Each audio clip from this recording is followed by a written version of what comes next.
അങ്ങനെ വീണ്ടും ഒരു 45 കിട്ടിയിരിക്കുകയാണ് സുഹൃത്തുക്കളെ. റെസ്റ്റ് കിട്ടിയ സമയത്ത് നമ്മളെ സൈക്കിൾ എടുത്തുകൊണ്ട് നാട് കാണാൻ വേണ്ടി ഇറങ്ങിയതാണ്. എന്നിട്ട് ലോക്ക് ചെയ്ത് വെച്ച് പോകാൻ വേണ്ടിയിട്ടുള്ള സ്ഥലങ്ങളാണ് കണ്ടോ. ഇങ്ങനെ ലോക്ക് ചെയ്ത് വെച്ച് കഴിഞ്ഞാൽ നമുക്ക് ഇവിടെ വെച്ചിട്ട് പോവാം. ഒരു ബസ് സ്റ്റോപ്പാണ്.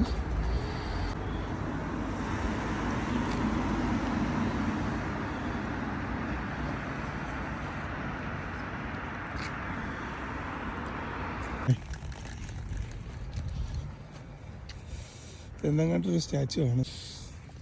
ഇവിടെ കൂടെ ഇങ്ങനെ എല്ലാ ഏരിയയും വളരെ വൃത്തിയിൽ ഇങ്ങനെ കിടക്കുന്നതുകൊണ്ടേ എന്തോ ഒരു പ്രത്യേക സുഖം തോന്നുന്നു അത് കൂടെ ഇങ്ങനെ പോകുമ്പോൾ.